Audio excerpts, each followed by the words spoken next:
Hey, what's going on, everyone? It's Kyle Henderson of BamaInsider.com, back at it again with another summer podcast right here on our YouTube channel. Thanks for following us on BamaInsider.com this summer. I'm coming to you from beautiful Tuscaloosa, Alabama. I hope you're having a good summer. I know I am. Yesterday, at the SEC spring meetings, Nick Saban had some interesting comments as usual when he took the podium. He talked about the transfer portal. He touched on what he'd like to see from Tua Tagovailoa for the 2019 season. Let's just dive right into it. Play that opening clip from Nick Saban talking about the NCAA transfer portal. And I also wanted to remind you before we get going, college students, if you're out there and you're interested to get behind the paywall on BamaInsider.com and you're having a hard time getting by month to month, hey, we've all been there. Go to BamaInsider.com, look for the college promotion, or better yet, email me, Kyle@BamaInsider.com. I will definitely send you the sign-up code for college students. Also, if you want to get behind that paywall and you do have a job and you're kind of just curious, you're just a listener, you're just a watcher on YouTube, but you want to get a taste of BamaInsider.com, go to BamaInsider.com, and when you click to sign up, to subscribe, the promo code at checkout is simply Roll Tide. All right? Moving forward on the show, thanks for following us today. Here's Nick Saban talking about the NCAA transfer portal and how it's keeping coaches on their toes. Well, we've always had to deal with guys that wanted to transfer, and now we just have a mechanism for them to be able to do that. And we also have an opportunity for the school to take action against that person in terms of their scholarship. Look, I'm for whatever benefits the player. I think that a lot of us think that we have a good program that is actually in place to try to create value for players in the future. And it's not just about playing. I mean, you still go to college to prepare yourself for the day you can't play football. At least that's our philosophy in terms of guys' personal development, guys developing a career off the field by graduating from school. And I think there's so much emphasis now on playing time. That, guys have these visions even when they're in high school because of the attention that they get, that, their college career is just a conduit to get to the NFL. And I don't think that's a good scenario because you don't go to college with the right sort of, goals and aspirations of what's important and what's going to affect and impact your life long term. I think some of this stuff is created by all of us. The attention that high school players get now, we've accelerated the recruiting calendar forward. So, guys that are freshmen and sophomores are expected to get recruited. So I still think that development is a really important part of any player's future, and committing to that development personally, academically, and athletically is important. And if we make it easy for them to get uncommitted to that, I don't know how much that benefits them or their future. Do you think but there are circumstances where I think, players probably have a situation where there may be a benefit to them going someplace else. All right, so let's dissect what Nick Saban just said. So on one hand, he feels that the NCAA transfer portal has created this perception for players that they just see college as a conduit to go to the NFL, right? Just a channel, just supersede college and go right to the NFL. But Nick Saban is saying, look, you have to be patient and be developed by the coaches at college to even get you to that level. And don't forget that you're going to college to do something for yourself when you can't play football anymore. I think that's a very important aspect for high school students and college students to know, right? I mean, one day you're not going to be able to play football anymore. And if you have a college degree, that's going to set your life up incredibly well. I mean, so get your degree, or if it works out for you that you are a junior and you are ready for the NFL, then make that decision with your family, but make sure you're going to be drafted in rounds 1 and 2. We've talked about that before. 2 examples. One is Yabi Anoma. Alabama's very talented outside linebacker. 5-star, came in last year as a freshman. He was all SEC by league coaches, but at the start of this year, following the national championship game around, I think it was February 10th through the 13th, he entered the NCAA transfer portal for 1 day, right? And I get it. He wanted to go home, be close to his family. He's really close to his grandmother who was sick. But he talked with Nick Saban. He took his name out of the NCAA transfer portal. And I think reading behind the lines, speaking of sources, Saban is able to persuade Iabinoma to stay for the benefit of himself, to better himself at Alabama. He's going to have an opportunity to play a significant time this year, but most importantly, develop himself, whether that's finishing college or whether that's getting ready for the NFL, because let's face it, Iabinoma, sky's the limit for an outside linebacker like himself. On the other hand, Saban says a transfer could be better for a player and benefit that player, and he's all for what's best for the player. Well, the example there would be Jalen Hurts, right? Who transferred following the national championship game to Oklahoma. And look what Jalen Hurts is now, look where he's at. He's going to take over for Kyler Murray at Oklahoma, slated to be the starter, has looked to have fitted nicely under Lincoln Riley's scheme, so it does fit his benefit. But look, Jalen Hurts did get his degree. He did everything that he could do at Alabama, and now he's at Oklahoma. He's a graduate from the capstone, and he's going to lead Oklahoma as far as he can go. It works out best for both parties, right? Because there's no way that he was going to outgun Tua here. We already saw that episode, right? Tua was the better quarterback, and that story's over. So it worked out well for Jalen, and it looks like it's going to work out well for Iabinoma if he can sit tight, be a part of the process, because he's going to get plenty of playing time, because we don't know what's going to happen with Terrell Lewis. I mean, he's been banged up the last 2 years, and though he's slotted to be that starter at the outside linebacker position, his health is still a question mark. Saban also talked about Tua Tagovailoa yesterday and said that he'd like to see Tua challenge himself from what happened towards the end of last season. Now, for the most part of the 2018 season, Tua was brilliant, balling out, right? Almost 4,000 yards, 43 touchdowns, only 6 interceptions. But 2 of those interceptions were pivotal interceptions during the national title game. Here's what Saban had to say about his very talented junior quarterback at SEC spring meetings on Tuesday. Well, I think, Tua's got to challenge himself a little bit to get back to, I think, being hurt was an issue for him at the end of the season.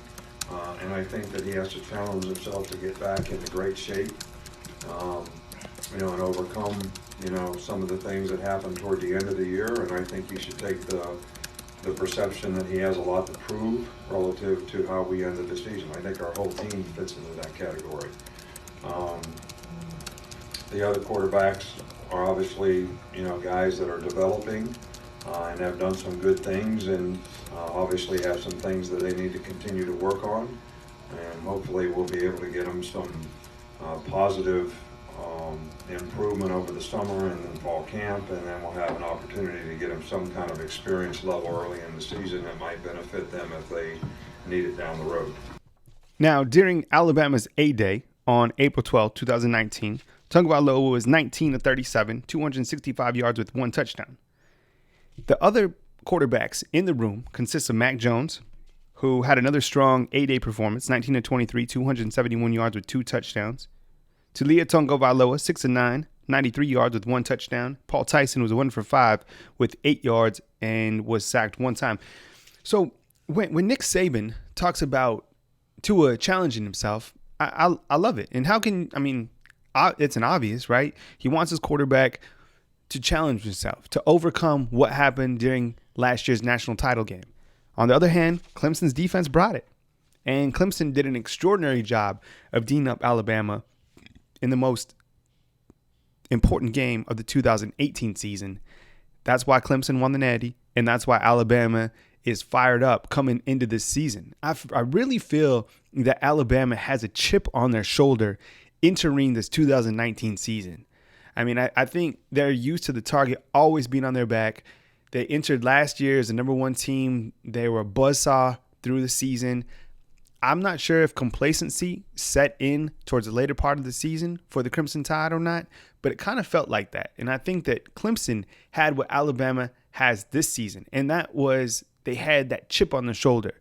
They really wanted to top Alabama in any way. And I think from reading, many college football excerpts following the season that, they bypassed Notre Dame and they just focused on Alabama. And in my opinion, Notre Dame shouldn't even been in the college football playoff. But I guess that's another topic for discussion for another time. But thanks for joining us today. My name is Kyle Henderson of BamaInsider.com. You can catch all our coverage on BamaInsider.com. I also wanted to talk about returning grades for some of these players for Alabama's offense and for the defense. And we get those grades from Pro Football Focus. They're pretty cool to check out. And during my call-in show during the season, I'll show the grades and we'll talk about the grades following each game. We'll discuss, which player played well, which player needs to show improvement. And here are the top offensive graded players from Pro Football Focus for Alabama returning to the 2019 season. So you have Tua Tagovailoa, who graded out at the end of last season 90.8, right? I mean, that's exceptional. Najee Harris graded out 90.6, which is really interesting because he graded out higher than Damian Harris and Josh Jacobs.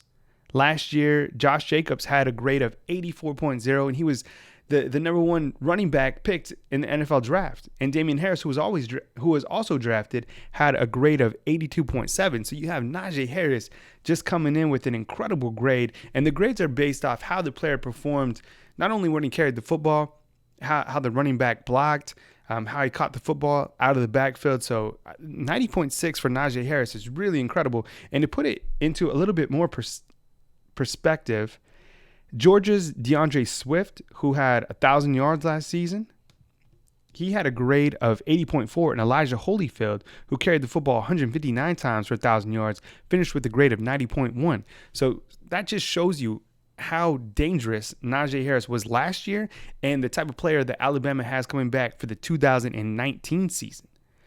Other players that graded out extremely high for Alabama in the 2018 season, no surprise, all wide receivers. Jalen Waddle, 89.7. Jerry Jeudy, 86.8. He was the Biletnikoff winner. Devontae Smith, 75 flat. Henry Ruggs, 74.3. All exceptional wide receivers. And here's an excerpt from the article that I wrote regarding this particular story. The Crimson Tide returned one of the most talented receiving corps in all of college football for the 2019 season. Jerry Jeudy, who won the Biletnikoff Award last year as a sophomore, hauling in 1,300 yards, 68 reception, and 14 touchdowns, had a season grade out of 86.8, as I mentioned.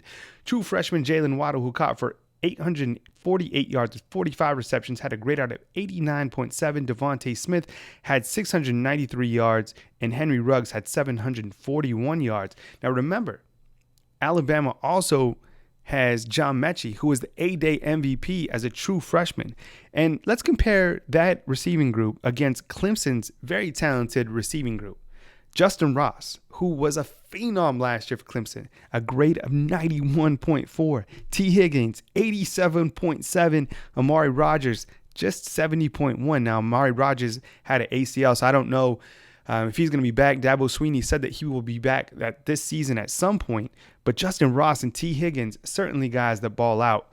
Now, on the lower half of guys graded out for the Crimson Tide, you have Deontay Brown, who was an offensive lineman, who's, by the way, suspended for the first 4 games of the season, 70.3. Jedrick Wills, offensive tackle, 70.3.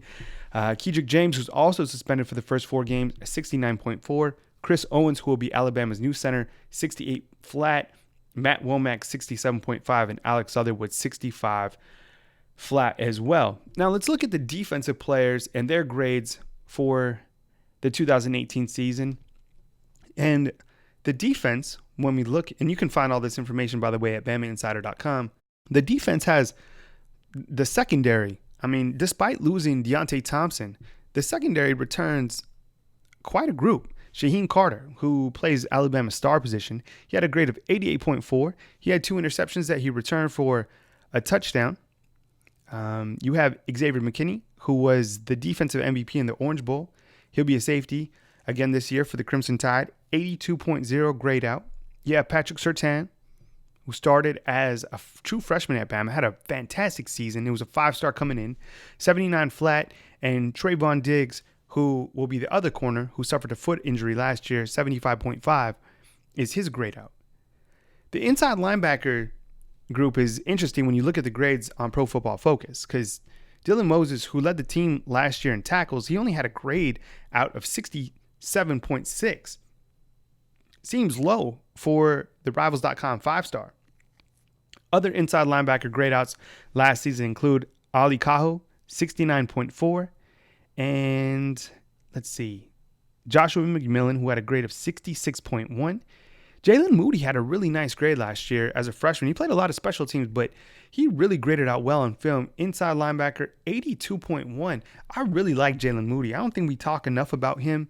And then you also have some other really talented freshmen coming to this class. You have Shane Lee, who's looked fantastic during the springtime. He's a 5-star. And then you have Christian Harris, who, as we talked about a couple shows ago, 6'2", 235 pounds, who's a freak of an athlete coming in for the Crimson Tide. So the inside linebacker, there might be some question marks, but there are guys on the roster, obviously, that can ball out for Pete Golding, who coaches inside linebackers and who's also the defensive coordinator. Now, up front, the returning leaders for the grades read like this. You have Raekwon Davis, who had a grade out of 81.9, and you had LeBron Ray at 78.9. Now, Alabama loses Quentin Williams, obviously, so the defensive tackle could be true freshman DJ Dell. Fedarian Mathis looks to also push, and then you have incoming guys like Byron Young and Ismail Sopsher, who could also add depth to that defensive tackle position. In other news on BamaInsider.com, got a nugget on a Florida State grad transfer that has Alabama and Texas A&M as possible destinations. This is for premium subscribers, so this is a little excerpt on BamaInsider.com. Florida State offensive lineman Landon Dickerson. Dickerson will be a redshirt junior this season that has put his name in the NCAA transfer portal, and sources tell us that Alabama and Texas A&M are possible destinations. BamaInsider.com has also learned that Dickerson is set to graduate from Florida State this summer, so he will be a graduate transfer. Now, during the 2019 season, he's set to graduate, so as I mentioned, he'll be a grad transfer. In 2008, he suffered an unspecified injury. He only started 2 games. In 2017, he had an ankle injury. He started 4 games, but missed the majority of the season. In 2016, he started as a true freshman at Florida State in 8 games, but tore his ACL. So he's been injury plagued, but sources tell us that Alabama is very interested in Landon Dickerson. So let's track that name throughout the next couple weeks and see if Alabama is going to get another offensive lineman added to the roster. Another piece of news coming in, that was Tevin Mack transferred from Alabama's basketball team. How do you feel about that? What do you feel about Nate Oates and kind of how Alabama's roster is shaking out? A ton of turnover, right? Adding a bunch of new names. By the way, I don't know if you saw Javion Fleming on Instagram and on Twitter posted last year he was 283. I think he's 253 now. It's starting to look shredded, right? I like Javion Fleming. Could be a great addition for the Crimson Tide in the future. Lastly, the Crimson Tide softball team has landed in Oklahoma City for the Women's College World Series. Well, they will take on number 1 seeded Oklahoma on Game 4 on Thursday night at 8:30 Central Time on ESPN. The winner of that game will play number 13 Oklahoma State or number 5 Florida. Should be fun. I've been watching the women's softball team, and man, they're having an incredible run. Let's see if Patrick Murphy can pull off an upset in round 1 against Oklahoma. That's going to be a tall task for the Crimson Tide, but we will be watching on BamaInsider.com. Hey, if you're interested to get behind the paywall, hit me up, Kyle at BamaInsider.com, especially if you're a college student. I will send you the college promo code.